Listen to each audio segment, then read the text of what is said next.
தஞ்சை மாவட்டத்தில் இளம்பெண் கூட்டு பாலியல் வன்கொடுமை செய்த விவகாரத்தில் பெண் காவல் உதவி ஆய்வாளர் பணியிடை நீக்கம் செய்யப்பட்டுள்ளார். கடந்த 12ஆம் தேதி 22 வயதுடைய பெண்ணை அவரது காதலன் கவிதாசன் உள்ளிட்டோர் கூட்டு பாலியல் வன்கொடுமை செய்த சம்பவம் அதிர்ச்சியை ஏற்படுத்தியது. கவிதாசன் 17 வயது சிறுவன் உள்ளிட்ட 4 பேர் கைது செய்யப்பட்டனர். இளம்பெண் கூட்டு பாலியல் வன்கொடுமை செய்யப்பட்ட விவகாரத்தில் வழக்கு பதிவு செய்யாமலும் உயரதிகாரிகளுக்கு தகவல் தெரிவிக்காமலும் பாப்பநாடு பெண் காவல் உதவி ஆய்வாளர் இருந்ததாக புகார் எழுந்தது. இதையடுத்து பெண் காவல் உதவி ஆய்வாளர் சூர்யாவை பணியிடை நீக்கம் செய்து தஞ்சாவூர் சரக காவல் துணைத் தலைவர் ஜியாவுல் ஹக் உத்தரவிட்டுள்ளார். பாஜக மற்றும் திமுக இடையிலான ரகசிய கூட்டணி வெளிச்சத்திற்கு வந்ததாக எதிர்க்கட்சித் தலைவர் எடப்பாடி பழனிசாமி கூறிய நிலையில் பாஜகவுடன் ரகசிய கூட்டணி வைக்க வேண்டிய அவசியம் திமுகவிற்கு இல்லை என முதலமைச்சர் மு க ஸ்டாலின் கூறியுள்ளார். திரு கருணாநிதி அவர்களுடைய 100ஆண்டு விழாவை கொண்டாட வேண்டும் என்பது அவருடைய விருப்பம். 100 ரூபாய் நாணயம் வெளியிடுவது அவருடைய விருப்பம். ஆனால் வெளியிடுவது யார் என்றுதான் கேள்வி. ஏன் திரு ராகுல் காந்தி கூட்டு வந்து இதை வெளியிட்டுக்கலாம்ல? இதிலிருந்து திராவிட முன்னேற்ற கழகம் பாரதிய ஜனதாவும் ரகசிய உறவு இருப்பது வெட்ட வெளிச்சமாகிறது. நாங்கெல்லாம் ரகசிய உறவுலாம் வச்சுக்க வேண்டிய அவசியமே இல்லை. அம்மையார் இந்திரா காந்தி அவர்களை சொன்னாங்க, கலைஞரை பொறுத்த வரைக்கும் திமுக பொறுத்த வரைக்கும் எதிர்த்தாலும் கொள்கையோடு எதிர்ப்பார், ஆதரிச்சாலும் கொள்கையோடு ஆதரிப்பார் என்று சொல்லியிருக்கார். அதே போன்றே போதுங்கிறது. ஏன் ராகுல் காந்தி அழைக்கல? ஐயா எதிர்க்கட்சி தலைவர் அவர்களே, மாண்புமிகு எடப்பாடி பழனிசாமி அவர்களே, இந்த நிகழ்ச்சி திமுக நடத்தல. அந்த நிகழ்ச்சியை நடத்தினது ஒன்றிய அரசு. அது ஒன்றிய அரசினுடைய நிகழ்ச்சி.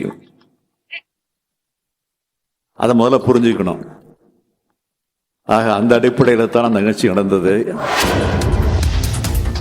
கருணாநிதியின் 100ஆண்டு நினைவு நாணயத்தில் ஹிந்தி வார்த்தை இடம்பெற்றிருப்பது குறித்து எதிர்க்கட்சித் தலைவர் எடப்பாடி பழனிசாமி விமர்சித்த நிலையில், அண்ணாவிற்கு பிறகு கலைஞரின் நாணயத்தில்தான் தமிழ் வார்த்தைகள் பொறிக்கப்பட்டிருப்பதாக முதலமைச்சர் மு க ஸ்டாலின் பதிலடி தந்துள்ளார். அந்த நாணயம் வெளியிடுகின்ற பொழுது அது இந்தியில் வரும்னு அவருக்கு தெரியும். அதுக்கு உடன்பட்டு தான் அந்த நாணயத்தை வெளியிடுறார். ஆக இதிலிருந்து நான் எண்ணி பாருங்க, தமிழ் என்று மூச்சுக்கு 300 தடவை சொல்லுகின்ற ஸ்டாலின் இன்றைக்கு இந்திக்கு ஏன் இவ்வளவு முக்கியத்துவம் கொடுக்கிறார்? நாணயம் வெளியிடுகிற போது ஒன்றிய அரசு இந்தியில தான் எழுதி அப்புறம் ஆங்கிலத்தில் எழுத்துக்கள் அமைஞ்சிருக்கும். ஆக அந்த தமிழ் வெல்லும் எழுத்து தமிழ் தான் எழுதப்பட்டிருக்கு.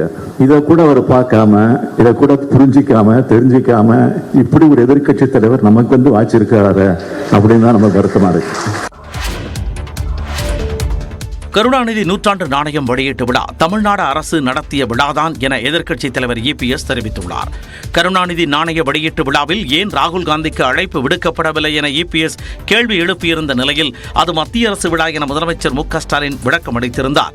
இந்த நிலையில் அறிக்கை வெளியிட்டுள்ள EPS, விழா அழைப்பதில் எந்த இடத்திலும் மத்திய அரசின் துறை பெயர் இடம்பெறவில்லை என்றும், தமிழ்நாடு அரசின் இலச்சினை இடம்பெற்றிருந்த நிலையில் தமிழ்நாடு அரசின் தலைமைச் செயலாளர் தான் அழைப்பு விடுத்திருந்தார் எனவும் கூறியுள்ளார். எனவே ராகுல் காந்தி, சோனியா காந்தி அல்லது மல்லிகார்ஜுன கார்கே ஆகியோரை அழைத்திருக்கலாம் என்றும் EPS தெரிவித்துள்ளார். நிதி ஆயோக் கூட்டத்தில் பங்கேற்காத முதலமைச்சர் தந்தையின் நாணய வெளியீட்டு விழாவுக்கு பாஜக தலைவர்களை வருந்தி அழைத்துள்ளதாகவும் குற்றம் சாட்டியுள்ளார். மேலும் எம்ஜிஆர் 100ஆண்டு விழாவையொட்டி மாவட்டந்தோறும் பல்வேறு நலத்திட்டங்களை தொடங்கி வைத்ததாகவும், எம்ஜிஆர் நினைவு 100 ரூபாய் நாணயத்தை மத்திய அரசு வெளியிட்ட நிலையில் விழாவை தாங்களே நடத்தியதாகவும் தெரிவித்துள்ளார். கருணாநிதி 100ஆண்டு நினைவு நாணயம் வெளியீட்டு விழாவில் பாதுகாப்புத்துறை அமைச்சர் பங்கேற்றதில் திமுகவுடன் எந்தவிதமான ரகசிய கூட்டணியும் இல்லை என்று மத்திய இணையமைச்சர் எல் முருகன் தெளிவுபடுத்தியுள்ளார். பாருங்க, ஒரு மத்திய அரசாங்கத்துடைய இதை நான் ரொம்ப தெளிவாக பார்க்குறேன். இது ஒரு அரசாங்கத்துடைய நிகழ்ச்சியில், தமிழ்நாடு அரசாங்கத்தின் ஏற்பாடு செய்த நிகழ்ச்சியில் எங்களுடைய மத்திய அமைச்சரை கலந்து கொண்டிருக்கிறார்கள். இது ஒரு அரசாங்கத்துடைய நிகழ்ச்சியில் கலந்து கொண்டதில் எந்த அரசியல் இல்லை, எந்தவித அரசியலும் இல்லை. கருணாநிதிக்கு 100 ரூபாய் நாணயம் வெளியிடுவது என்பது அரசு நிகழ்ச்சி என்றும், காங்கிரஸ் கட்சியுடைய முன்னாள் தலைவர் ராகுல் காந்தி, தமிழக காங்கிரஸ் உள்ளிட்டோர் அதனை வரவேற்றிருக்கக்கூடிய நிலையில் காங்கிரசுக்கு எந்தவிதமான பிரச்சனையும் இல்லை என்று தமிழ்நாடு காங்கிரஸ் கமிட்டியின் தலைவர் செல்வ பெருந்தகை தெரிவித்துள்ளார். ஒரு விழா, அந்த விழாவை யார் எடுத்தாலும் மகிழ்ச்சியோடு நம்ம தமிழ்நாட்டுடைய தலைவர் கலைஞர் அவருக்கு எடுக்கிறது எங்களுடைய பிரச்சனை. நிலையில் சென்னை அண்ணா சாலையில் செய்தியாளர் பேசிய சீமான், திமுகவுக்கும் பாஜகவுக்கும் கொள்கை மாறுபாடு இல்லை என்று விமர்சித்தார். பிஜேபிக்கும் திமுகவுக்கும் என்ன கொள்கை மாறுபாடு இருக்குதுன்னு நீங்க நினைக்கிறீங்க? சும்மா எதிர்க்கிறது மாதிரி எதிர்ப்பாங்க, நம்மளை ஏமாற்றுவதற்கு. தேர்தல் நேரத்தில் பேசுவாங்க, விளையாட்டு போட்டியா அவரை கூட்டி வந்தா நடத்துவாங்க, நலத்திட்டமா அவரை கூட்டி வந்தா நடத்துவாங்க.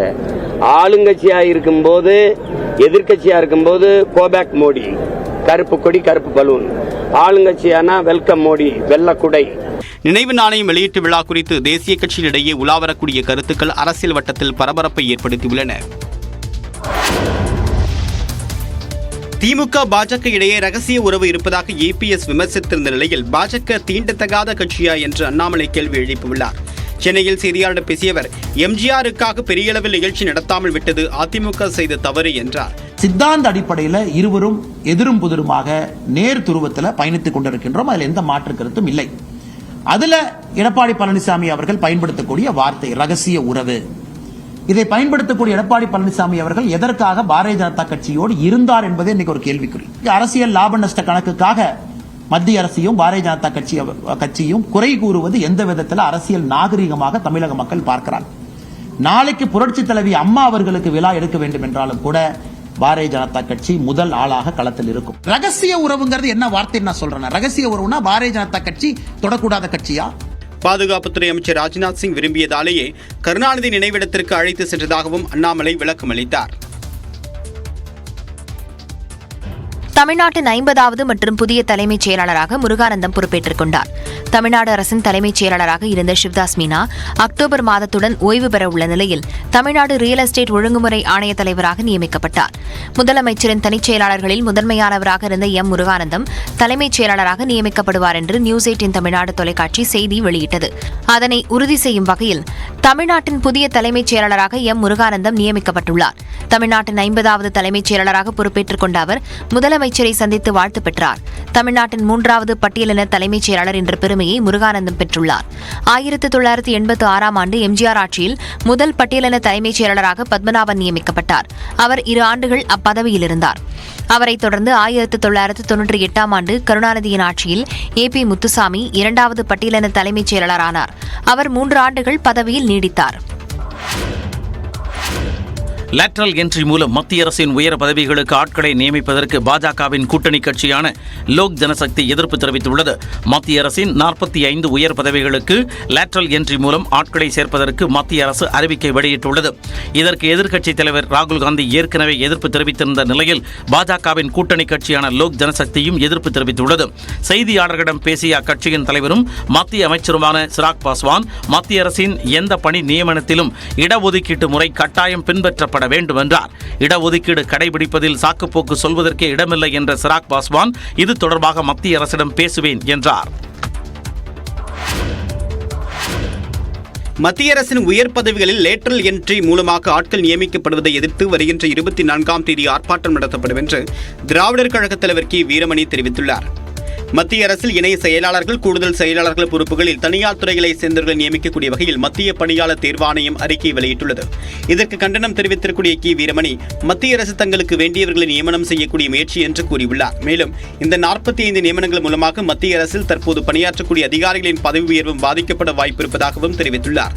அரசியல் சட்டத்திற்கு எதிரான இடஒதுக்கீட்டையும் சமூக நீதியையும் அடியோடு புறக்கணிக்கக்கூடிய இந்த நியமனத்தை கண்டித்து தமிழ்நாடு முழுவதுமாக வருகின்ற 24ஆம் தேதி திராவிடர் கழகம் சார்பில் ஆர்ப்பாட்டம் நடத்தப்படும் என்றும் கூறியுள்ளார். பர்கூர் அருகே தனியார் பள்ளியில் மாணவி பாலியல் வன்கொடுமை செய்யப்பட்டதில் அங்கு நடைபெற்ற என்சிசி முகாமே போலியானது என்ற அதிர்ச்சி தகவல் வெளியாகியுள்ளது. கடந்த 5ஆம் தேதி முதல் 9ஆம் தேதி வரை என்சிசி முகாம் நடைபெற்ற நிலையில் பள்ளி வளாகத்திலேயே 17 மாணவிகள் தங்கியிருந்தனர். இந்நிலையில் கடந்த 8ஆம் தேதி பள்ளி ஆடிட்டோரியத்தில் தூங்கிக் கொண்டிருந்த 8ஆம் வகுப்பு மாணவி பாலியல் வன்கொடுமை செய்யப்பட்டார். இச்சம்பவம் தொடர்பாக பள்ளி தாளாளர் சாம்சன், முதல்வர் உள்ளிட்டோர் கைது செய்யப்பட்டனர். இதனிடையே பள்ளியில் நடந்த என்சிசி முகாமே போலியானது என்ற அதிர்ச்சி தகவல் வெளியாகியுள்ளது.